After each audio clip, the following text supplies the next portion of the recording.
Hello and welcome everyone to Silver Asset of the Day for the 2nd of July 2021, presented by myself, Phil Carr, at the Gold and Silver Club. So as we get towards the end of the week here, what do you need to be aware of? Well, we have now moved into a new quarter. We're halfway through 2021, and you will have no doubt observed exactly what we talked about on the week ahead commodity report and Gold Asset of the Day.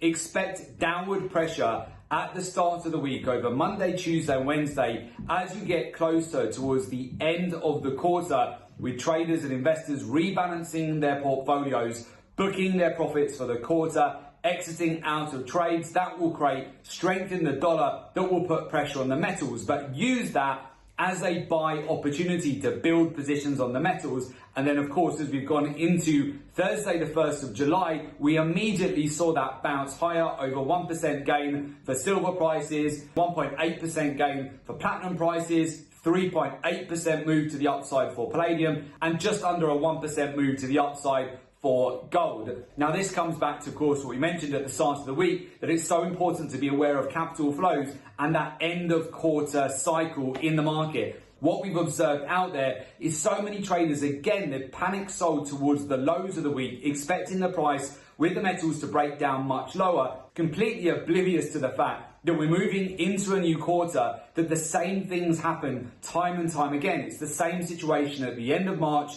where we saw big corrective downside on the metals and then immediate buying come in on the very first day of April into the second quarter. And we've talked you through this step by step on the week ahead report and Gold Asset of the Day, that what you wanted to look at was opportunities on gold at the 1750 level this week to buy in. And that actually ended up being the low of this week. We retested it just again on Wednesday. We were actually ourselves and our clients at the Gold and Silver Club able to sniper in and get some really nice low entries this week on the metals, not only on gold, but also on platinum as well. We're now up over 6,000 points on our two trades on palladium, which has worked out perfectly. We identified that trade opportunity with you in detail just a week and a half ago. So of course, for every one lot contract that you would trade on palladium to be up 6,000 points, that's going to be $60,000 of profit. For every 10 lot contract that you'd be trading on palladium, that's $600,000 of profit that you would benefit from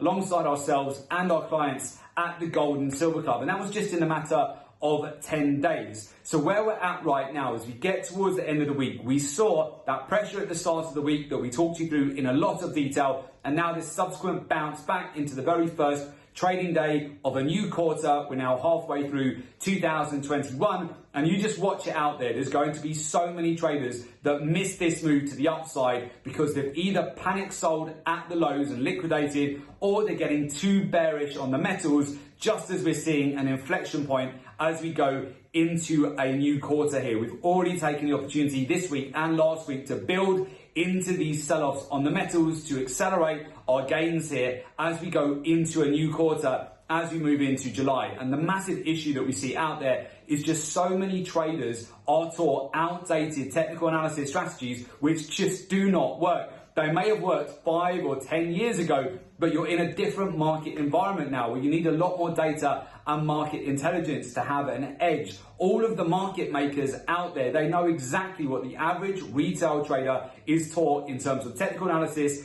for their confirmations, and they will often fade the market. This is why you keep seeing technical traders, they keep buying right at the high and getting chopped up, or they panic sell out at the low just as the market is about to reverse in the opposite direction. A lot of the time, the stop losses are too tight in the market and they just end up losing a lot of money, getting chopped up a lot in the market. And unfortunately, they just don't know any better. But anyone who's been around a long time in the markets knows very well that technical analysis alone does not work. And it's one of the most lazy approaches that you could take. It's the first thing people are taught when they just start to get into trading, and you need to evolve your trading process to a professional process beyond that to really give you that edge in the market. Banks, hedge funds, money managers, institutions, they know this. They know that technical analysis is one of the most basic ways that you could be trading the financial markets. And you need to know that, because there's nothing special about just being able to read charts. There's a lot more that needs to go into it in order to give you an edge. So with that, let's bring it back to silver and just go over a few points here. So first of all, we do have a major news item coming up later on in the week, and that's Friday's non-farm payroll data. That will be at 1:30 London time. That can create some big volatility in the market. So look out for that as a potential catalyst for big moves. What we're seeing a lot out there as well is a lot of talk about the dollar. Because it's so strong right now, that will put pressure on the metals. But there are actually times of the year when gold, silver and the dollar can rally in tandem together. If you've been trading the commodity markets for any period of time, you'll be aware of this, that at certain times of the year, gold and the dollar, they lose that inverse correlation and they can rally in tandem together. On Thursday and Wednesday, gold, silver and the dollar all rallied both of those days. So you can't look at that inverse correlation as a reason to be going for a sell short on the metals right now. Again, this just comes down to experience in the market and not being taught incorrect information. Now, alongside that, as we go into next week, I would just be aware that on Monday, it's a US public holiday. And with that, you can tend to see more exaggerated moves in the markets. But the most imminent major news item to be aware of is Friday's non-farm payroll data at 1:30 London time. Then alongside that, in terms of the ranges this week, well, gold, we talked you through it. On gold asset of the day that we were looking at 1750 up towards the 1800. So you wanted to be a buyer down towards the lower end of the range, 1750s, which worked out extremely well for this week. Gold right now is trading well above those levels. Now with silver, I still like silver below $26 per ounce,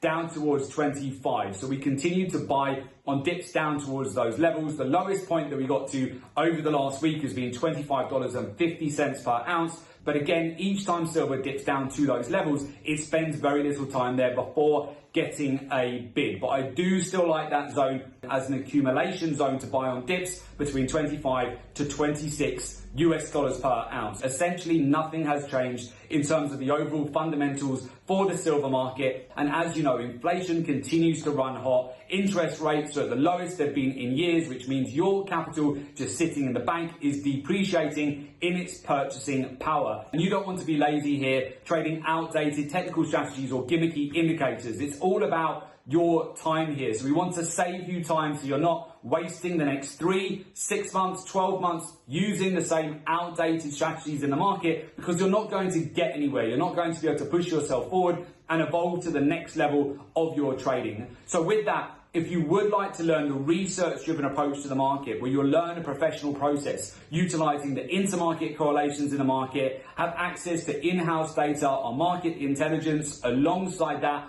be aware of the daily, the weekly, the monthly, and even the quarterly cycles in the market. Marry that up to with the ratios, with the sentiment in the market. Further compound that with your understanding of the biggest catalysts for commodities that will give you the biggest moves. And alongside that, understand the fundamentals, the macroeconomics that really drive the commodity markets, and of course what the hedge funds, money managers and banks and institutions are doing. That will help you massively to get an edge. So with that, if you would like to join our community of successful traders, learn the research-driven approach to the market and join our professional mentorship program, there is an opportunity for you to do so. Just make sure you click in the link below today's report in order to make an application to join our professional mentorship program.